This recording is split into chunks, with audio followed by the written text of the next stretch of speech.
Assalamualaikum warahmatullahi wabarakatuh. Para pemirsa dan sahabat Al-Burdah, hafizakumullahu jami'an. Alhamdulillah, salatu wassalamu ala rasulillah wa ala alihi wa sahbihi wa man wala, wa ba'du.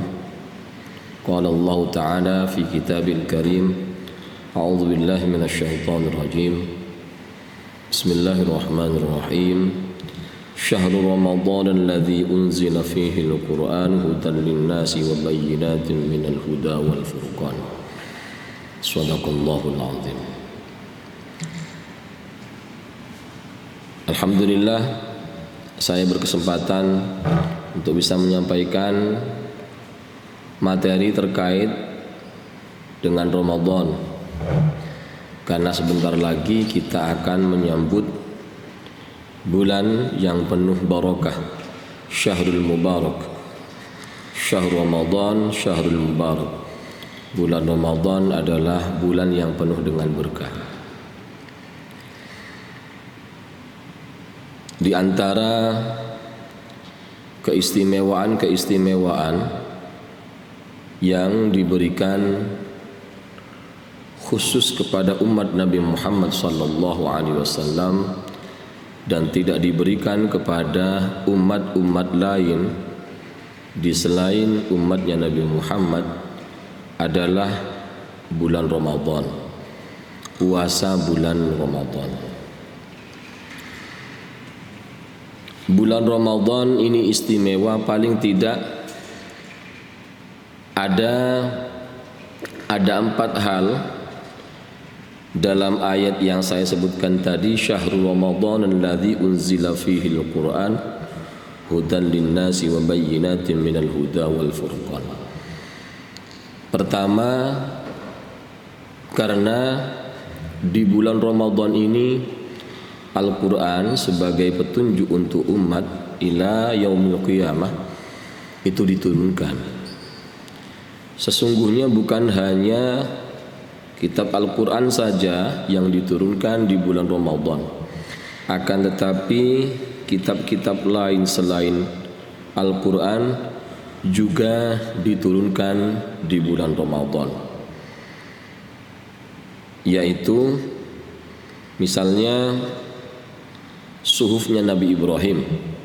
Suhufnya Nabi Ibrahim ini juga diturunkan di bulan Ramadan, tepatnya itu di malam pertama di bulan Ramadan. Yang kedua, kitab Taurat yang diturunkan kepada Nabi Musa juga diturunkan di bulan Ramadan, tepatnya pada tanggal 6 bulan Ramadan. Kemudian kitab Injil yang diturunkan kepada Nabi Isa juga diturunkan di bulan Ramadan, tepatnya pada tanggal 13 bulan Ramadan. Termasuk juga kitab Zabur juga diturunkan di bulan Ramadan, yakni pada tanggal 18 bulan Ramadan, dan Al-Quran sendiri diturunkan di bulan Ramadan pada tanggal 24 bulan Ramadan. Keterangan ini kita baca dalam kitab Durratun Nasihin. Nah, kenapa bulan Ramadan ini menjadi istimewa? Selain penjelasan yang sudah kita sebutkan tadi, juga ada hal lain yang oleh Allah diberikan kepada umat ini, yakni keutamaan malam Lailatul Qadar yang keutamaannya itu melebihi 1000 bulan. Inna anzalnahu fi Lailatul Qadr wa inna anzalnahu fi Lailatul Qadr, Lailatul Qadr khairum min alfi syahr, tanazzalul malaikatu warruhu fiha biizni rabbihim min kulli salamun hiya hatta matla'il fajr. puasa di dalam bulan Ramadan. Kemudian keutamaan bulan Ramadan juga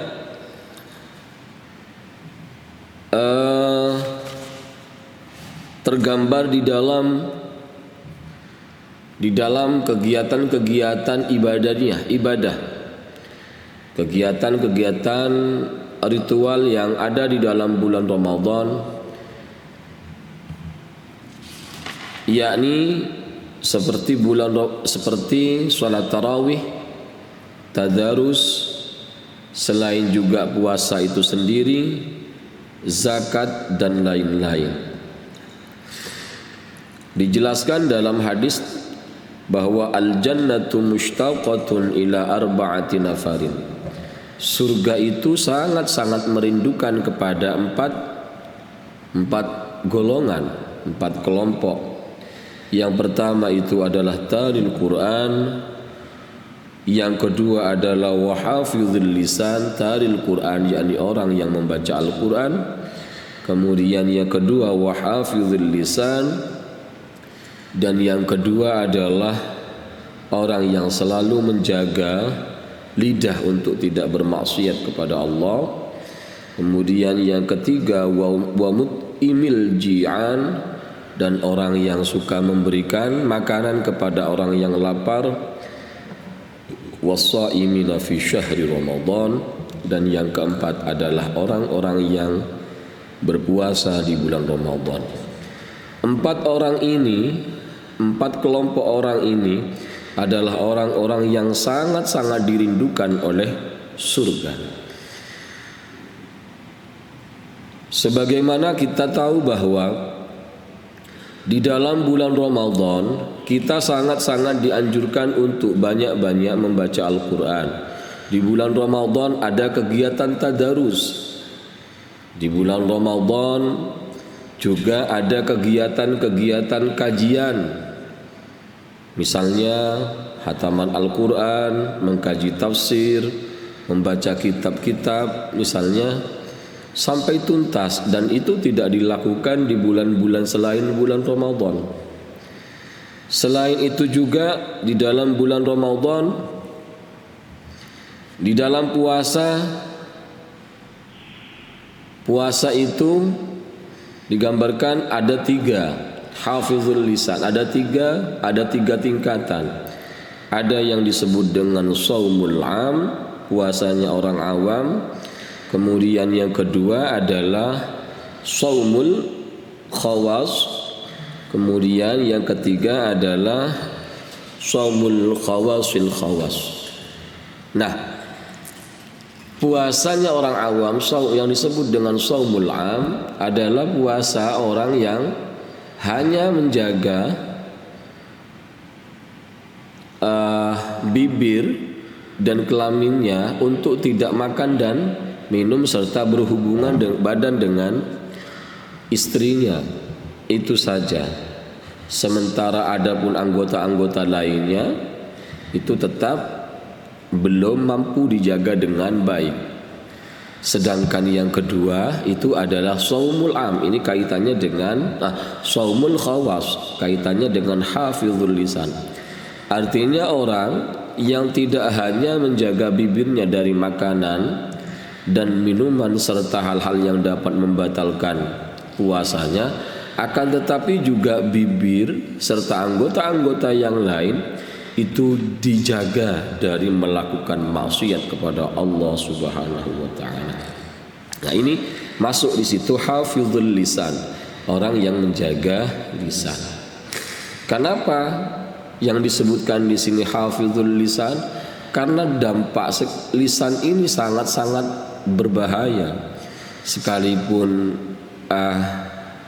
terlihat katakanlah lentur dan tidak berdaya, tetapi efek yang ditimbulkan oleh lidah ini sangat fatal, ya, sangat fatal.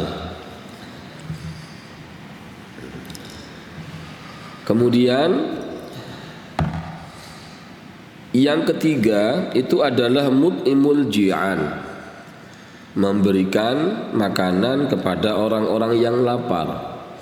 Di bulan Ramadan kita sangat-sangat dianjurkan untuk bersukaria, bersedekah, untuk senang dan cinta memberikan makanan-makanan berbuka. Coba kita lihat di mana-mana banyak sekali orang melakukan katakanlah derma, mendermakan hartanya di bulan Ramadan sekedar untuk memberikan katakanlah buka puasa yang disebut-sebut sebagai takjil, istilahnya takjil, dan itu diberikan secara cuma-cuma gratis yang di luar bulan Ramadan biasanya dijual dengan harga yang katakanlah tidak murah bagi mereka yang tidak mampu. Tetapi di bulan Ramadan semua masyarakat muslim dapat menikmati secara gratis.